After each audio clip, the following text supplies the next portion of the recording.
Hey guys, welcome back. Another upload, back to back, I guess, or day to day. It's finally getting warm out here, so I'm having more time to kind of be in the forest and be in nature. And another recent connection came up, so I'd like to share it here. Now, this video is more than likely going to be titled, waters above and below, and I'll explain why. So let's dive into it. Now, the waters above and below, they don't represent necessarily water, although the ones below could, right? But everything is occulted. Everything is in a different sense or used with different words to portray an exoteric and an esoteric meaning. And the esoteric meaning of water, which is what this matrix is based around, is energy, right? And because energy has a similar wave-like pattern, like everything in this quantum field, right? Everything in the quantum field in its potential state exists as a wave of infinite potential, right? And when it's manifest, it's existing as particles. Now, those particles can be grouped together in a way that looks like water, right? Like physical water. And then we have its wavy appearance that we can assimilate to energy. So the waters above and below are representative of energy. And now, if you watched my previous video, you saw that graphic from the CIA document, which showed the two black and white holes, right? The two portals. There's the white hole and the black hole, and when they reversed, it was black hole, white hole. And at the center point is the singularity, right? So that's where we are. That's where manifestation in the matter realm is occurring, because the projection is being shown in the moment, in the singularity, in the screen where it's flat, right? And then above it we have the two toroidal fields, one positive, white hole, right? And one negative, black hole. And these are the waters above and below, composed of positive energy, negative energy, right? Now, these positive and negative energies, like I explained in a different video, are composed of the false energies, or the false creation, the copy creation of the true unified energies. And we can go deeper into that by analyzing Jesus and John the Baptist, okay? So John the Baptist was the one that baptized with water, right? He was the one to have even baptized Jesus, which makes me wonder a little bit what actually happened there. Now, you can also be analogous to Aquarius, the man with the pitcher, right? Or it could potentially even be a woman, according to Ola. Only I'll have to question her a little bit on that, on why she thinks it's a woman, potentially. But John the Baptist is very revered by the Bible, various sects of religion, of Christianity, but also especially by the Masons. They, in a sense, regard him as their Jesus, right? And I've seen some groups try to push the idea that, hey, Jesus was actually horrible person, and John the Baptist is the one you should really be, revering. You should really be praising. He did so much great work. But he did say that Jesus will then come and baptize you with fire, right? So let's differentiate here what was going on. John the Baptist wasn't using physical water like you see in churches for our normal baptisms now. He was using energy, like I've described, right? It's an energetic thing. And I think what we can attribute this to would be like the Kundalini energy, right? It's the energy of the matrix. When you activate your Kundalini body, you are activating the energy of the matrix within you. It's a false energy, in my opinion. It's kind of like the gate prior to spirit, potentially, but it could also equally keep you stuck in this matrix energy, right? So you are unifying those two poles of the serpents, the up and down, right? The positive and negative, the false light, the false flame of this matrix. Because in the ether is composed of the 5 components, right? The 5 elements. One of them being ether or space, and then the other 4 materialistic elements: fire, earth, air, water. Okay, so the element fire exists within this matrix, but it is a false fire, a false flame. It's the artificial light, or the astral light. They sound a bit similar, and it's similar to technological light that we see from light bulbs, right? And through this technology is how this ether was made. I was actually just listening to someone's DMT trip recently on YouTube, and they described this higher astral plane, right? Supposedly the positive one, where he felt really at peace and was in bliss and felt love even. But what was happening is he was describing it as very futuristic. And the words he used were highly advanced technologically. And then he even came to a point where he was brought to the awareness that he was in this holding place for his higher self. And he came up to a rectangular screen, and this was supposedly manifesting his 3D reality, right? So you see the connections that are being made just by his experience with DMT, which I don't advocate for. It's just a tool to basically go up and down the matrix, and it's a sort of cheat even, potentially, as some near-death experiences claim that will say that, hey, you cheated by using these drugs to activate these altered states within you, these higher states of consciousness, right? You're supposed to do the work, right? Again, cheating in a system of false work. So you take that how you may. But this ether was created, these astrals, from this highly advanced technological system, right? And the being behind it, this demiurge, this Abraxas, this whatever you want to call it, is actually existing in a non-dual state. And that makes sense. Why? Because it's essentially a copy, and it has copied the true source and the true source realms, because that's all it knows. And it can only reproduce, just like we reproduce here. It can't create for itself, create something organic, something creative, something different. And it's actually existing in this non-dual state, like I said. That's why we have the image of the Baphomet pointing up and down, symbolizing both dualities, and the DNA helix symbolizing the snakes and the Kundalini energy and the sexual energy moving up and down.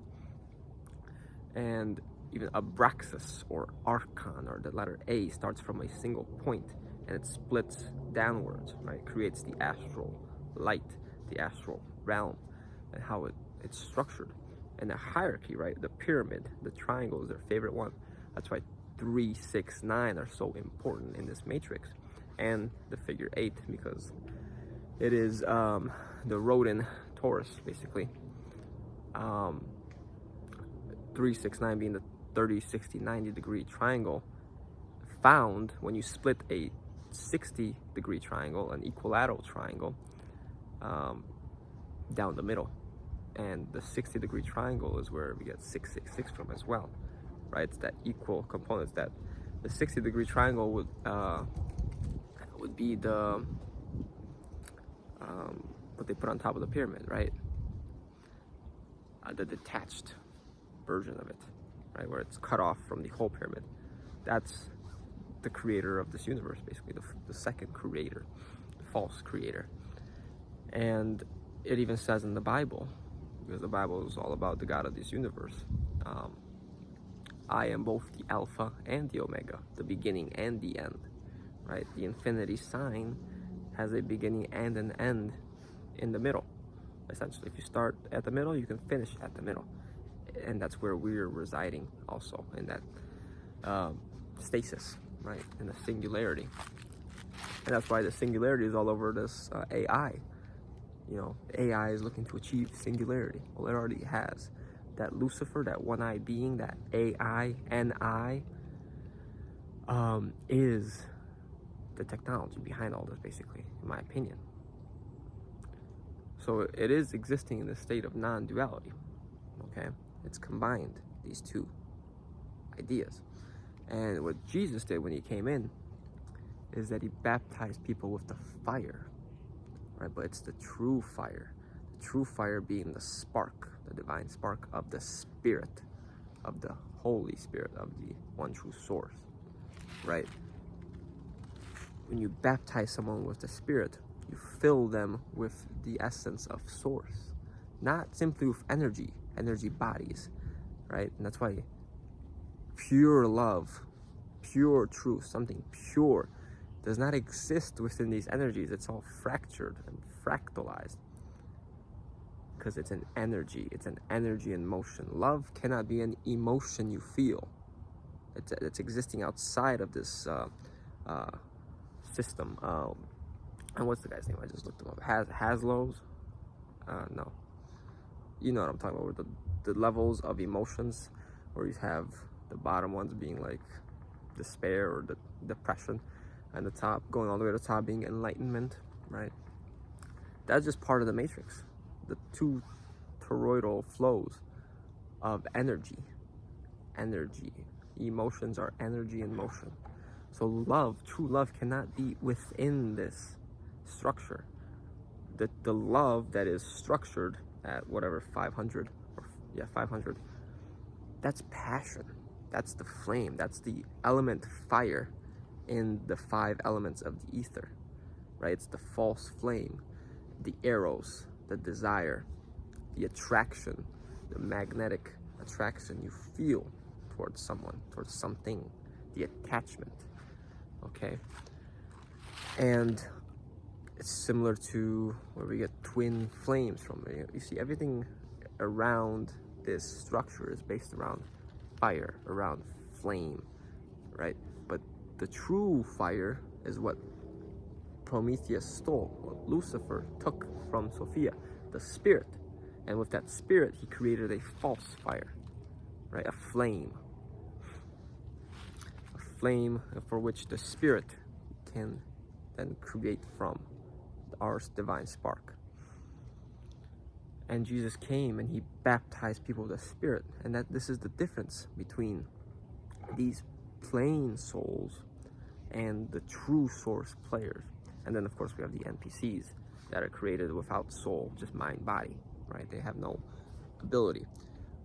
Yet the plain souls, it's like they have a natural predisposition potentially to this energetic body, to this kundalini even, in which the possibility for spiritual and spirit fulfillment is there.